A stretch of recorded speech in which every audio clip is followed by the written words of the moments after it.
Hi everyone, and welcome to the start of another vlog. So I wasn't sure if I was going to vlog this weekend, but I decided to because I actually finished my film. I was wanting to finish it in the last vlog that I posted, but I ended up not because I was really struggling with the final act of the script. But I was watching Sabrina Carpenter's Coachella stage because I didn't get a chance to watch it last week because I had to go to bed early for BTS concert. So I had watched that, and in between like sets, I kind of just had like an idea of how to finish the story and like wrap it up. The reason I took a break was because I had to write a very heavy action sequence, the like end of sequence 1, or sorry, sequence 7, and action is like really hard for me to write in a script. So I wasn't sure how to write this, but I figured something out, and I think it's pretty good considering I don't write a lot of like action heavy scripts. So I think what I came up with was really good. And then this morning I had kind of an idea of how to like wrap up this little action sequence and how to wrap up the final sequence into fade out. And I had a nice like button at the end, which I think is really good because it kind of ties back to the beginning. And I love when stories tie back to the beginning of the novel, or sorry, of the script, especially in films. So I really liked how it tied up. I do have to rewrite a little bit of the beginning to kind of make it make sense for the end, but that's just like a couple of action lines and pieces of dialogue here and there. But I really like this film, and it's the first draft, and I mentioned it in the last vlog, but it's Project Colorblind. I'm not really sure what to call it right now, but I have a couple of different project titles for it. I'm terrible at making titles for stories. That is my weakness in writing, is coming up with titles, and I feel like whenever I come up with a title, it doesn't feel very impactful. So I still have to figure out the actual title of the script. I only have like what I'm calling the project itself. But I really, really like this story. And I don't know if it'll ever get made. It is a dystopian and it is sci-fi ish. It's not really heavy on the science fiction, but it is dystopian, utopian. So it is pretty expensive. I feel like it would be expensive, but again, I write a lot of high concept films, a lot of genre films, so most of my stuff will be expensive to make. So I don't write a lot of like slice of life or like everyday. Like, to me, that's harder to write because when I go into reading and when I go into writing, I want to escape from like my own reality. So that's why it's so larger than life and just very different from our own world. Obviously, there's elements of this script that are inspired by what's going on today, but they're very heavy topics and very deep topics. So, yeah, but all in all, I'm really happy with it. There are some scenes I want to add and some dialogue I might have to cut because the thing with my first drafts is that I tend to overwrite dialogue. So, like with the next couple of drafts that I will work on of this film is tweaking dialogue, and I want to develop the villain a little bit more. I feel like she was more developed towards the end, but I want to kind of develop her a little bit more in the beginning. For my films, I like to write a lot of female villains. I don't write a lot of male villains. I wrote a heavy alien sci-fi film in grad school, and my villain was disguised as a female. So, like, because it was an alien, so they don't have gender, but like her physical form was a female. So I typically write female villains because they reflect my main characters in like the opposite way, and most of my main characters are female, so that's what I like to do. But for TV shows and stuff, I kind of go back and forth between male and female. But yeah, I have another script complete.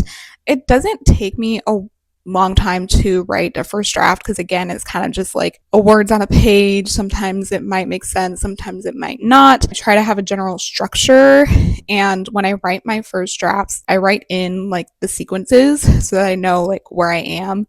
So right now, my script stands at the very end of 115 pages, which is crazy that it actually ends at the end of a page because sometimes I feel like I will end like midway through a page or like a couple of lines onto the next page. This one actually like fade out is written at the very end of 115.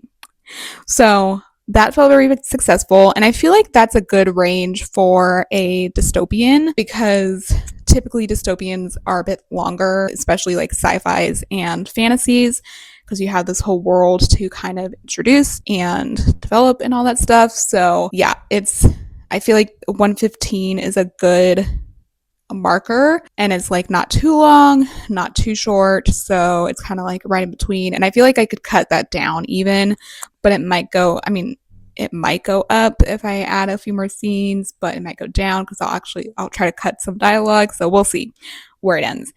But I do want to take a break from this project. I like to take breaks in between drafts. I'm going to take a little break. I think I do want to read the whole thing just without taking notes and just reading the whole script from start to finish in one setting. I like to do that just so I can like percolate ideas of like other drafts and all of that, because typically when I do a second draft, I kind of write from scratch again. I'll make notes and the structure will stay the same, but I will typically start from scratch, especially if I'm adding new scenes and stuff. Like I don't like to write over the draft one, but that's my process of writing and rewriting.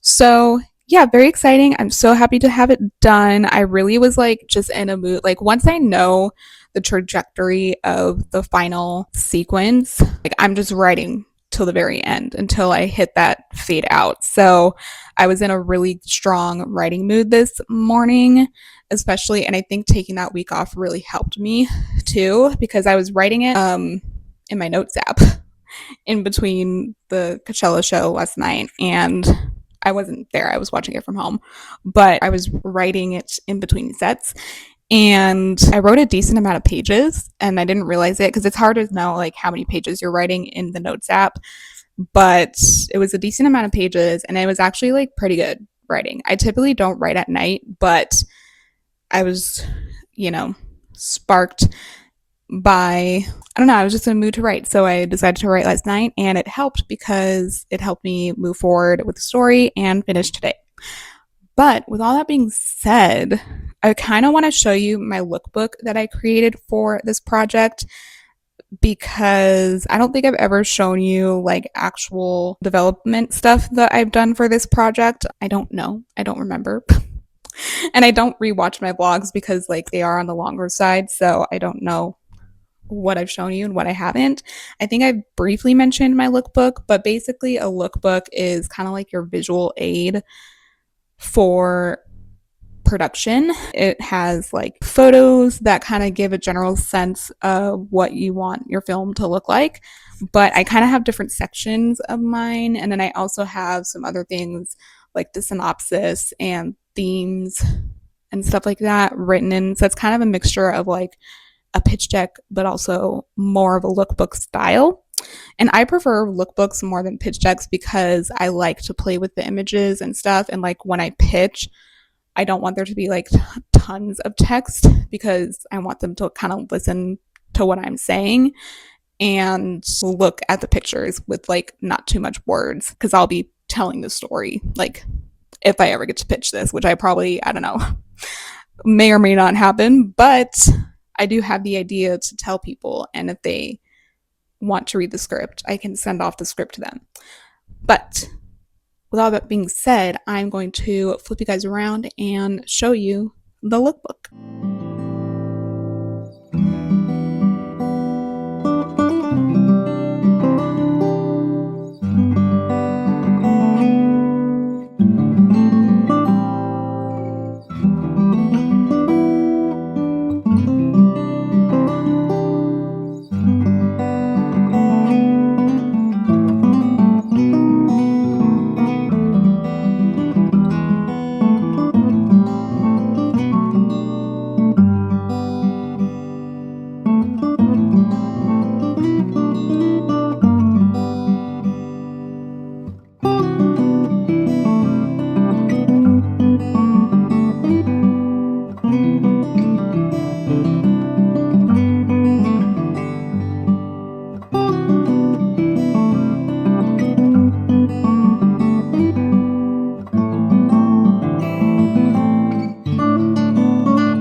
So I wanted to update you guys on my reading that I have done real quick, but I was reading the Nightblood Prince, which I think I showed you in the last vlog. I don't know if I've talked about it, but it is a Chinese fantasy and it follows our main character Faye, who kind of has to be married into she has to marry the crown prince, and she has like a prophecy of where she would be like the empress of all empresses, but she also falls in love with another suitor. It's very like C-drama-esque, and there's a lot of romance, and there's also vampires, and there's like kingdoms at war. It's a very beautiful cover. I mainly bought it because of the cover, and I had like some gift cards to use for Barnes and Noble. It has these pretty sprayed edges, and this was on sale, I think. But I read it. It was a very quick read. I listened to the audiobook while like physically reading it, and it was a fun read. There were aspects of it that I liked. I liked the main character. I liked the side characters as well, and I was intrigued by the world. I think there could have been a little bit more development with the world because I felt like the vampires sometimes felt really random. So it was kind of hard to follow along because like there was a war, but there are also vampires, and there's also this romance triangle she was in. But I was very intrigued by the world, and it definitely made me want to read like more fantasies in or like inspired by Chinese mythology and all that stuff. But yeah, I actually started a C-drama while reading this because it kept playing or it kept showing up on my Instagram feed. It's The Pursuit of Jade, and I think Peru's Project, who is a booktuber I've been following for a very long time, is currently watching it as well. But I also forget how long C-dramas are. They're like 40 episodes long, but the actual episodes themselves aren't very long, so I feel like I could probably get through it quickly, but it's been fun. I'm only on like the third episode. Yeah, so I finished that. I ended up giving it like a 3.5 out of 5 stars. And beautiful book, but the sex scenes kind of threw me for a loop. I feel like they're not very unique, and I feel like I've read these in other books before. So yeah, I feel like the writing could have just been like a little bit more developed, but it was fun and like fast paced and kind of what I needed. I'm trying to get back into a reading mode because last month I only read one book. So far I've read 3 books this month, and I'm in the middle of one audiobook. But yeah, I wanted to pick my next physical read, and because I was writing a dystopian, I'm kind of in the mood for a dystopian novel. So I have The City We Became, which I was gifted, or someone lent this to me because they didn't love it, but I've been wanting to read more N.K. Jemisin because I loved the 5th season series. But yeah, look at, she's yellowing. But it is a pretty big book. It is, let's see, how many pages? 434 pages. So it's pretty big. This would probably be like the last book that I would read this month because I feel like it would take me like 2 weeks to read. But I do have some unlocks, I think. I'm on Everand, and every month you get like 3 unlocks to unlock books. And before they didn't roll over, but now they are starting to roll over, which I'm very happy about because I was like, why are we paying $19.99 for only getting 3 books that we have to like finish that month? But now they roll over for I think like 6 months, which is so nice. I really, really love that. So I have new unlocks on the 20th in a couple of days. So hopefully I can find the audiobook because I've really been enjoying listening to audiobook and physically reading a book for like more immersive experience.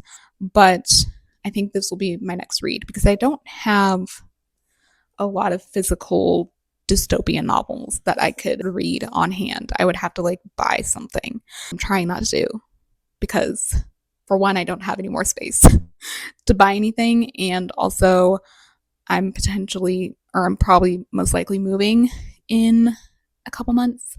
So I just don't want extra stuff to have to pack. But yeah, so that I might start this now. Actually, I'm just doing laundry, and I was potentially going to go on a walk I might still do that, but like later on in a few hours. I unfortunately might have to get a new dishwasher because all of a sudden it just went kaputs. I was trying to do a load the other day and it wouldn't start. So maintenance came today and looked at it and was like, okay, you might need a new dishwasher.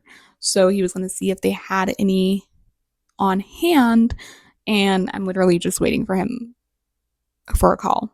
And hopefully they have it, because if not, I won't get one till Friday potentially. And I had a lot of dishes pile up from the week because I was working from home most of this week. So a lot of dishes piled up. So I'm really hoping they have one and he can put it in today, because I really don't want to have to do all those dishes, but I might have to. So if I do go on a walk, it might just be near my apartment or something. It is a nice day. I'm gonna watch the delayed viewing for the BTS concert. I watched it last night for the Japan show. So, but because it was in Japan, they have their shows earlier in Japan. Like it started at like 3 p.m. their time, so it was like 11 o'clock our time, which is not as bad as the Korean shows. So it ended around 1:30, so I got like a decent amount of sleep. So that's what I did last night. But I think I'm gonna make a matcha because I am running low on energy, but I'm gonna switch out my laundry and then make the matcha and read for a bit.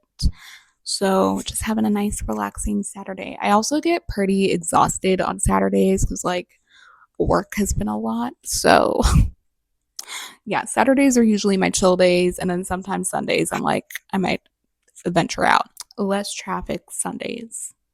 That's why I do Sundays. But yeah, anywho's, those are the updates. This is going to be kind of long, so I'll try to edit it to make it a little shorter.